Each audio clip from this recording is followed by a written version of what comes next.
selamat datang di Pojok Santai.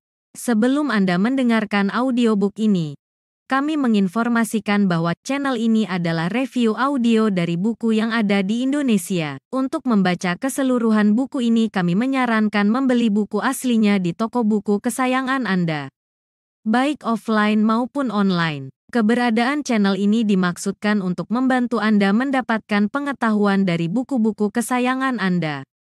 Jangan lupa untuk subscribe, like, dan komen. Selamat datang di Pojok Santai, channel khusus yang membahas komik dan novel dengan cara asik.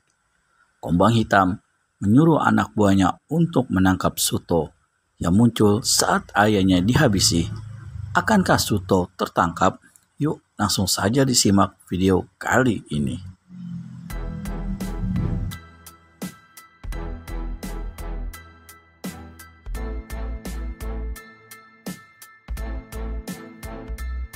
Maka, ia segera naik ke atas kuda dan mengejar Suto dengan kudanya itu. Tetapi, Suto membelok ke jalan setapak yang sempit di pinggiran rumah seseorang. Kuda itu tidak bisa mengejar masuk di jalan sempit itu.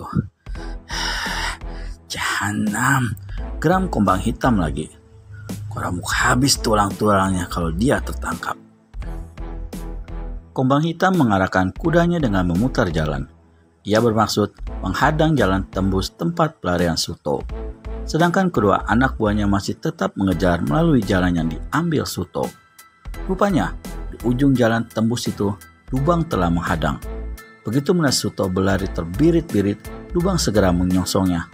Suto baru bisa menjerit, "Paman!" Diam, jangan bersuara. Sambil Paman Lubang menggendong Suto dan menerabas melalui tanaman jagung milik tetangga itu.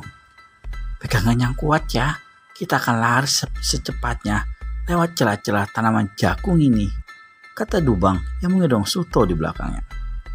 Suto pun segera berpegangan kuat-kuat dengan kedua tangannya. Lubang membawanya lari tunggang langgang. Ia sempat berkata dengan nada tegang dan tertekan,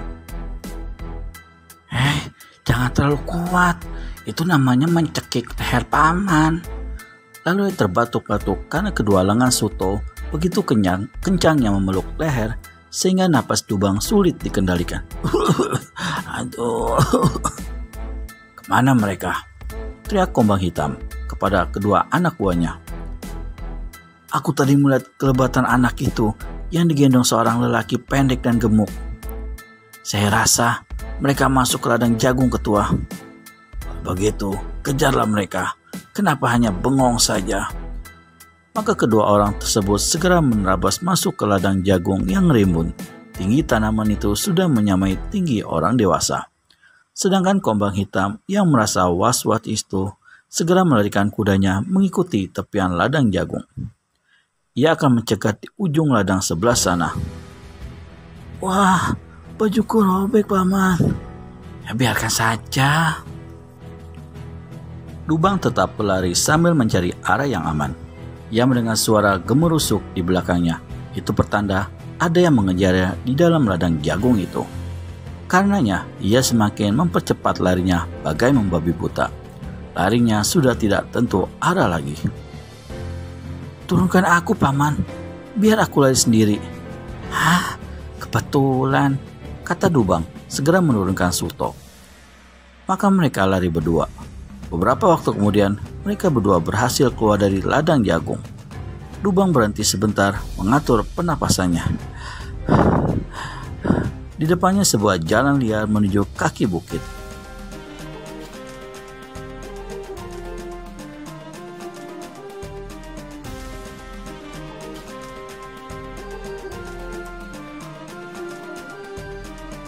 "Kita akan kemana, Paman?" tanya Suto dengan ngos-ngosan juga.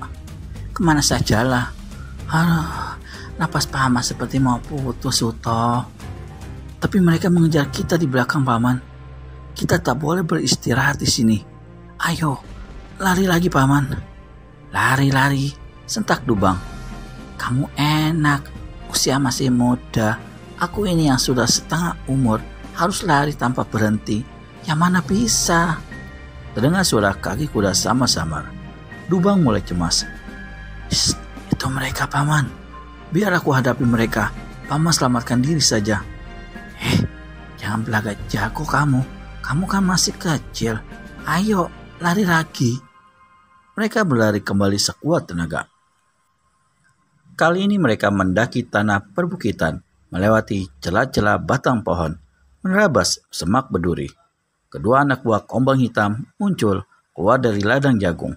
Bertepatan dengan itu, Kombang Hitam pun berpapasan dengan mereka. Ia berteriak dengan kemarahannya. Kalian lagi. Mungkin mereka masih tertinggal di dalam ladang, Ketua. Setan, kenapa masih mungkin? Harus pasti. Tiba-tiba, mata salah satu anak buahnya itu melihat gerakan terburu-buru di antara celah pepohonan. Ia menuding sambil berteriak keras. Itu dia. Kuda yang ditunggangi Kombang Hitam mengeringik dan melonjak. Kaget karena suara keras tersebut.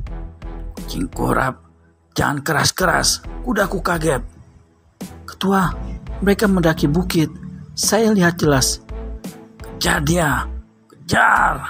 Bentak Kombang Hitam bagaikan orang kesurupan. Dan dia segera bergegas mengejarnya dengan tetap menunggang kuda. Suaranya berteriak-teriak menghela kuda supaya lebih cepat bergerak di kerimbungan semak. Jalanan makin mendaki. Di depan ada jurang. Di belakang ada pengejarnya. Turun sama saja bahaya. Dua anak buah Kombang Hitam tampak berkelebat mengejar dari arah bawah. Satu-satunya jalan adalah tetap mendaki ke atas. Padahal kaki Dubang seperti dibanduli beban berton-ton beratnya. Napasnya tinggal seliter lagi. Namun, demi menyelamatkan Suto, bocah asuhannya itu, Dubang memaksakan diri untuk lari mendaki menjadi penunjuk jalan. Sesekali ia limbung dan terhuyung karena lelahnya.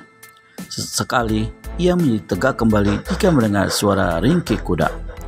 Suto memandang lemas ingin melawan mereka, tapi selalu segera ditarik tangannya oleh Paman Dubang. Awas, Paman, hati-hati. Di sebelah kanan kita jurang yang sangat dalam, Paman. Diam kamu, aku tahu itu jurang, kata Dubang dengan hati dongkol, merasa digurui dalam keadaan kelelahan begitu. Tiba-tiba, suara derap kaki kuda kian jelas di belakangnya. Dubang menoleh ke belakang, ia melihat Kombang Hitam sedang memacu kudanya untuk lebih cepat lagi. Kaki Dubang pun kian dipercepat. Namun sayang sekali, kaki itu menyampar akar pohon yang melintang, sehingga Dubang pun tersungkur jatuh ke depan. Buak! Suto menabraknya dan ikut terjatuh. Tubuhnya tertindih Suto. Ia mencoba bangun karena Kombang Hitam berseru. Hahaha, kalian sekarang ha? Terburu-buru, Paman Dubang membuat kakinya goyah berpijak. Ia terpeleset jatuh ke tepian jurang. Awas Paman! Teriak Suto terbawa tangan Dubang. Tangan kanan Dubang memegangi akar pohon untuk menahan tubuhnya yang nyaris merosot ke jurang. Sedangkan tangan kirinya berusaha menahan tubuh Suto yang sudah bergeser dari punggungnya.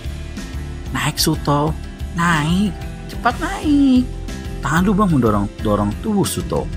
Bocah itu berhasil naik ke atas berada di dekat pohon. Tapi pada saat itu kuda Kombang Hitam mendekati. Dubang berteriak, lari, lekas lari Suto, lari. Paman. Suto bingung. Ia ingin membantu menolong Dubang agar bisa naik. Cepat lari, teriak Dubang dengan gemasnya. Selamatkan jiwamu untuk balas dendam nanti. Maka Suto pun melarikan diri menuju ke atas. Kombang Hitam berteriak, hah, mau lari kemana kau bocah ingusan? Suto tetap lari sambil memikirkan kata Dubang tadi. Napasnya terengah-engah. Sementara itu, Dubang segera berusaha naik dari tepi jurang. Susah payah ia menarik dirinya dengan berpegangan pada akar pohon yang berjuntai mirip rambut raksasa itu. Namun tiba-tiba, kedua anak buah Kombang Hitam tiba dari pengejarannya. Mereka menemukan Dubang dalam keadaan kritis. Nah, ini dia orangnya, kata salah seorang. Yang satu berkata pula, habisi saja dia. Dubang cemas dan mohon, Kang, Tolong aku, tolonglah. Nanti ku beritahu sisa keluarga Ronggo Wiseso. Tolong tarik aku ke atas ya, Kang.